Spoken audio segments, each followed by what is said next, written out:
নমস্কার, ত্রিপিটকের একটা নতুন ব্লগে আপনাদের সকলকে স্বাগত জানাই।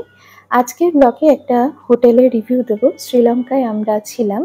মারমেড হোটেল অ্যান্ড ক্লাব, তারই রিভিউ দেব। দেখুন ম্যাপে এখানে দেখা যাচ্ছে একদিকে রেল লাইন, আরেকদিকে সমুদ্র। খুব সুন্দর একটা বিচ রিসর্ট এটা। এই রেল লাইনটা হচ্ছে শ্রীলঙ্কার কোস্টাল রেল লাইন, আর ওই গল রোডের উপরে এই রাস্তাটা খুব সুন্দর। আর এর কাছাকাছি স্টেশন হচ্ছে কালুতারা সাউথ আর ওয়াদুয়া বলে একটি স্টেশন। আমরা গাড়িতেই এলাম, যদিও বন্দর নায়ক ইন্টারন্যাশনাল এয়ারপোর্ট থেকে কলম্বোর, কিন্তু কেউ চাইলে এই রাইডটা ট্রেনেও হতে পারে। আমরা এখান থেকে ফেরার দিন কিন্তু ট্রেনেই গিয়েছিলাম কালুতারা সাউথ থেকে। ওখান থেকে ট্রেনটা যেহেতু ছাড়ে, তাই ওখানে ফাঁকা ছিল, সিট পাওয়াতে সুবিধে হয়। আর এই যে এখানে এখন হোটেলটায় চলে এসেছি, মারমেড হোটেল অ্যান্ড ক্লাব রিসোর্টে। খুব সুন্দর একটি হোটেল, এটি একটি 4 স্টার হোটেল। আর রিসেপশন এরিয়াটাও দেখুন কি সুন্দর ছড়ানো, একদম খুব অ্যাস্থেটিক একটা ব্যাপার রয়েছে, এবং অ্যাম্বিয়েন্সটা এত সুন্দর, এত এত ন্যাচারাল। যতক্ষণ পর্যন্ত সৌরভ চেক ইন করছে, সেই সময়টায় আমি একটু হোটেলটার সামনের দিকে চলে যাচ্ছি। এই জাস্ট রিসেপশনের পরের অংশটাতে এখানটা একটা হ্যাং আউট মতো জায়গা, সামনে একটা পুল রয়েছে, আর সেখান থেকে আরও একটু এগিয়ে গেলে একদম সামনে গোল্ডেন বিচ রয়েছে আর কি, গোল্ডেন স্যান্ড বিচ। তো এখন যেহেতু বিকেল হয়ে আসছে, তাই সমুদ্রের রংটা একটু ধূসর আর মেঘলাও ছিল একটু, কিন্তু এই জায়গাটা এত সুন্দর। আর এখানে খুব ভিড় নেই, খুব কমই বোর্ডার ছিল সেই সময়ে। রয়েছে, যথেষ্টই রয়েছে, তবে সেটা খুব বেশি না, খুব রাশ না। আর বেশিরভাগই ফরেনারই ছিলেন। তো খুব সুন্দর একটা নিরিবিলি, অসাধারণ সুন্দর একটা এই অপরাহ্ন, খুব ভালো লাগছিল। আর এখানে সমুদ্র বেশ রাফ, খুব একটা স্নান করতে কাউকে দেখিনি এখন। এরা যারা এখানটায় রয়েছে, তারা ওখানকার লোকালস, যারা ওই সার্ফিং প্র্যাকটিস করছিল। আর এই হচ্ছে প্রপার্টিটা। এরকম বেশ কিছু প্রপার্টি রয়েছে এই লাইনটা ধরে, তবে এই হোটেলটায় যেটা আমরা ছিলাম, mermaid hotel and club resort, তো এটা কিন্তু বেশ ভালো, আমাদের খুব ভালো লেগেছে। এখানে অনেকক্ষণ দাঁড়িয়ে থাকতে খুব ভালো লাগবে। আর এই ট্রিপটা আমাদের একটা লেজার ট্রিপ ছিল, ফলে আমরা হোটেলগুলো একটু সেরম ধরনের নিয়েছিলাম, যাতে হোটেলে বেশিক্ষণ থাকবো, হোটেলটা যাতে একটু সুন্দর হয়। আর এই মাঝখানের এই যে লন, তার মধ্যে দেখুন একটা কাঠবিড়ালি, প্রচুর প্রাণী রয়েছে, কাঠবিড়ালি, প্রচুর পাখির আওয়াজ পাওয়া যাচ্ছে, বিভিন্ন ধরনের পাখি রয়েছে। খুব একটা ব্যাপার, খুব সুন্দর। আর এই যে এই পাখিগুলো প্রচুর রয়েছে। আর চারিদিকের পরিবেশটা পুরো যে আর্কিটেকচারটা, সেটা অনেকটা পর্তুগিজ স্টাইলের, বা বিচ সাইডে যেরকম ধরনের হয়, আমাদের গোয়াতে এরকম হোটেল আছে। এরকম ধরনের হোটেলে আমরা আরও 2-3 জায়গায় থেকেছি, হোটেলগুলো হয় খুব সুন্দর।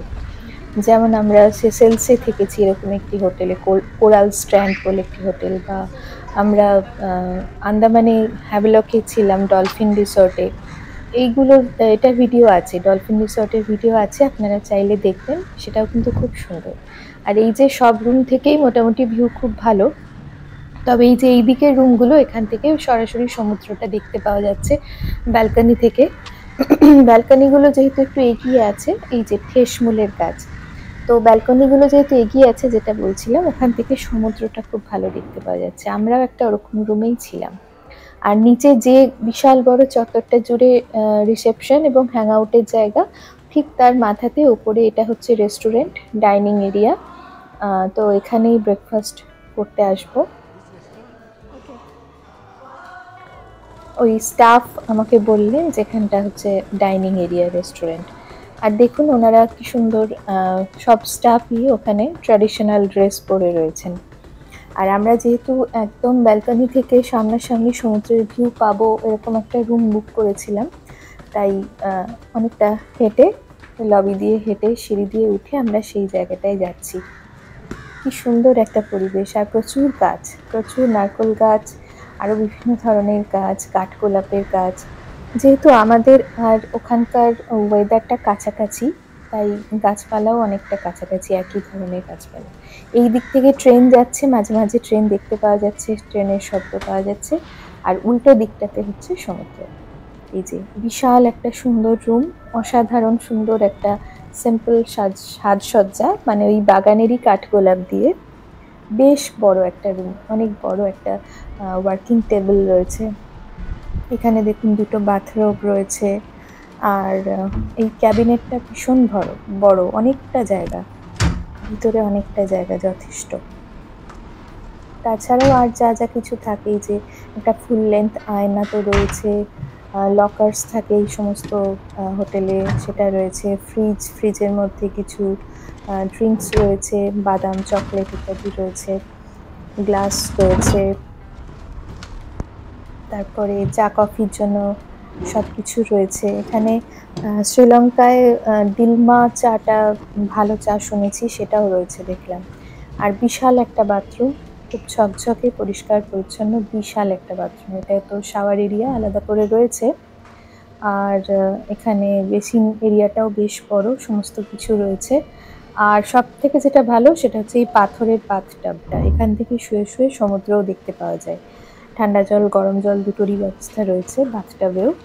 আর এই রুমটার যে ইউএসপি সেটা হচ্ছে এই ব্যালকনিটা, এখানেই অনেকক্ষণ বসে থাকা যাবে আর এখানেই সময় কেটে যাবে। ওই দিকের এরিয়াটাও কিন্তু এই হোটেলেরই অংশ, আর এই সামনের এরিয়াটা তো বটেই। যদিও এখন সন্ধে হয়ে আসছে, বিকেল হয়ে আসছে, তাই জন্য এখন সমুদ্রটা ভিডিওতে ভালো বোঝা যাচ্ছে না, বা রংটা সেরকম নেই। আর একটা মজার জিনিস দেখাই, এই বেড সাইড একটা সুইচ রয়েছে, যেটা দিয়ে এই কার্টেনটাকে অপারেট করা যাচ্ছে। মানে ওখানে ইচ্ছে মতো রাত্রেবেলায় কার্টেনটা বিছানা থেকেই নামিয়ে দেওয়া যাবে, আবার তুলেও দেওয়া যাবে সকাল সকাল। তো খানিকক্ষণ রুমটা ঘুরে আবার চলে এসেছি বাইরে। এই বিচ রিসর্টগুলোর ক্ষেত্রে এটাই হয়, একদম রুমে থাকতে ইচ্ছে করে না, সবসময় মনে হয় চলে আসি বাইরে। একদম সূর্যাস্ত হচ্ছে, এখান থেকে সূর্যাস্ত দেখতেও খুব ভালো লাগে, কিন্তু ভীষণ মেঘ ছিল সেই সময়টাতে, তাই ভাবলাম আজকে বোধহয় আর সূর্যাস্তটা ভালো করে দেখা যাবে না। তাও খানিকক্ষণ এখানে সময় কাটাতে বেশ ভালো লাগছিল।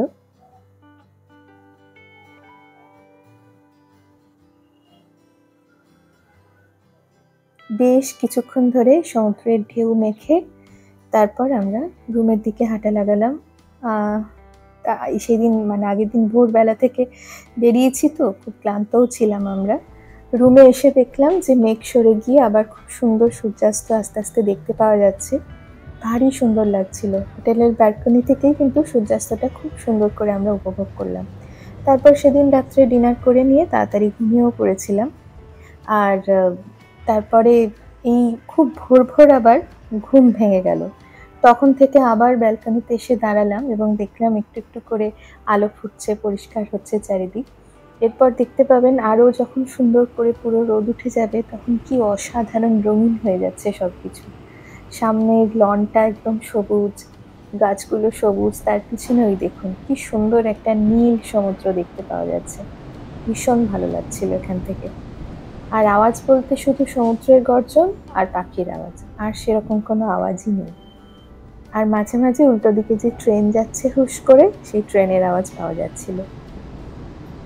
এবার তো ব্রেকফাস্ট করতে হবে, চলে গেলাম ব্রেকফাস্ট এরিয়ায়, এবং অবভিয়াসলি ভিতরে না বসে আমরা বাইরের বারান্দাটাতেই বসেছি, ডাইনিং এরিয়া। এখানে বিভিন্ন রকম জুস রয়েছে, ফ্রুটস রয়েছে, তারপরে সালামি রয়েছে, স্যালাড রয়েছে, কর্নফ্লেক্স রয়েছে, দুধ রয়েছে, ডিম সিদ্ধ, তারপরে সটেড টমেটোস, ফ্রেঞ্চ টোস্ট রয়েছে এখানে। এই যে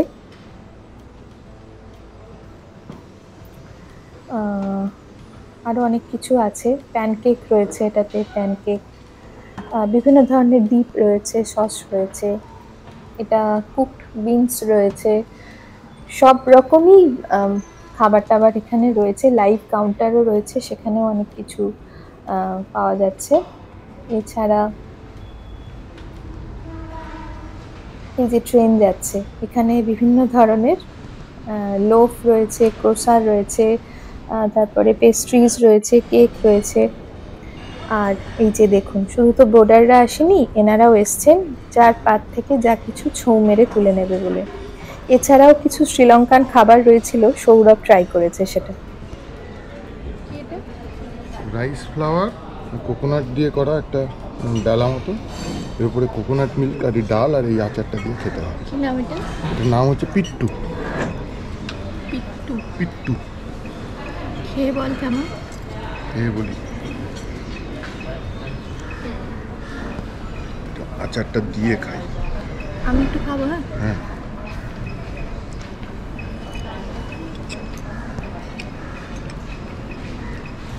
ভালো। ও ইডলির একটু বর্দা আর কি। আচ্ছা, চলে এসছে ইডলির বর্দা। আচ্ছা, হ্যাঁ, ঠিক আছে। যেহেতু এখানে অনেক ফরেনাররা আছেন, তাই সেই রকম ধরনের ব্রেকফাস্টই বেশি। এবং একদিন আমরা ওই শ্রীলঙ্কান খাবার একটু ট্রাই করেছিলাম, তারপরে আবার যথারীতি এইসব sausage, egg poach, French toast এইসবেই চলে এসেছি।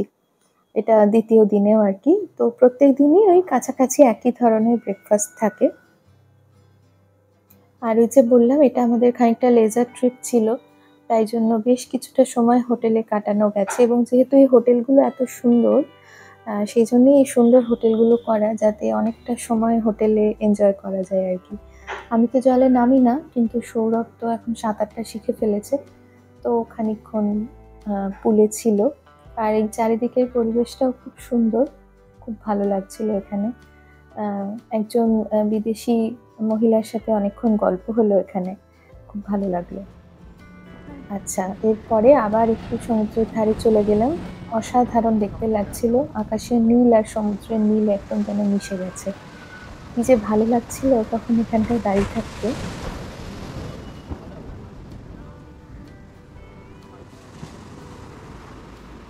আরও এই দিকটা এক্সপ্লোর করা বাকি রয়েছে, এটাও কিন্তু আমাদের হোটেলেরই একটা অংশ। তো এখানটা একটু প্লেগ্রাউন্ড মতো, কিডস পুলটাও রয়েছে, বাচ্চারা এলে এখানে খেলতে পারবে, বড়রাও খেলে। একটা পিচ করা রয়েছে, ক্রিকেটের পিচ। এছাড়া এদিকটাতে এই হোটেলের সঙ্গেই যুক্ত যে স্পা আছে, সেইখানে মানে এখান থেকে কেউ যদি স্পা করতে চায় তাহলে স্পা করতে পারে, সেই রুমগুলো এখানে আছে আর কি, স্পা ফেসিলিটিটা এখানে আছে। এই যে সৌরভ একটু পিচটা টেস্ট করে দেখে নিচ্ছে ঠিক আছে কিনা। আর হোটেলের মধ্যেই একটা ন্যাচারাল জেমস্টোনের স্টোর রয়েছে। আমি আগের ব্লগেই বলেছি, কলম্বোর ব্লগটাতে, যে শ্রীলঙ্কায় প্রচুর জেমস্টোন পাওয়া যায়, অথেন্টিক জেমস্টোন বিভিন্ন জায়গা থেকে। অনেকেই হয়তো নেন, খুব দামি হবে, এবং আমার খুব একটা জেমস্টোনের প্রতি কোনো আকর্ষণও নেই, তাই আমি আর দোকানটায় ঢুকিনি। আর এটা হচ্ছে আরেকটা সুভেনির শপও রয়েছে ওই জেমস্টোনটার পাশেই, হোটেল কম্পাউন্ডের ভিতরেই।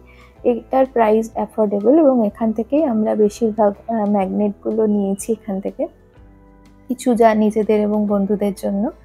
আর ভেবেছিলাম এখান থেকে একটু ডিলমা চা পেলে কিনবো, কিন্তু চাটা এখানে ছিল না।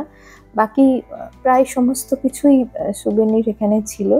আর এই যে স্টিক ফিশিংটা হচ্ছে শ্রীলঙ্কার একটা স্পেশালিটি, সেটা ওদের বেশ কিছু ছবিতে রয়েছে দেখছি। আর গল লাইট হাউস, এটা আপনাদের দেখাবো, গলের ভিডিও যখন দেখাবো তখন। তো এই হচ্ছে আমাদের শ্রীলঙ্কার কালুতারা বিচটাতে যে আমরা ছিলাম, hotel mermaid hotel and club রিসর্টে, সেটার রিভিউটা আপনাদের সাথে শেয়ার করলাম, আমাদের এক্সপিরিয়েন্সটা। কেমন লাগলো আপনারা জানাবেন। ওখানে গিয়ে যদি আপনারা থাকতে চান অবশ্যই থাকতে পারেন, আমি রেকমেন্ড করছি সেটা। আমরা মেক মাই ট্রিপের থ্রু বুক করেছিলাম, এরকম বিভিন্ন অনলাইন সাইট দিয়ে বুক করা যায়, ট্রাভেল সাইটগুলো দিয়ে। যাই হোক, ভালো থাকবেন। আমাদের চ্যানেল যদি আপনাদের ভালো লাগে প্লিজ সাবস্ক্রাইব করে নেবেন, আর বন্ধুদের সাথে একটু ভাগ করে নেবেন। খুব তাড়াতাড়ি দেখা হবে আমাদের নেক্সট ব্লগে। নমস্কার।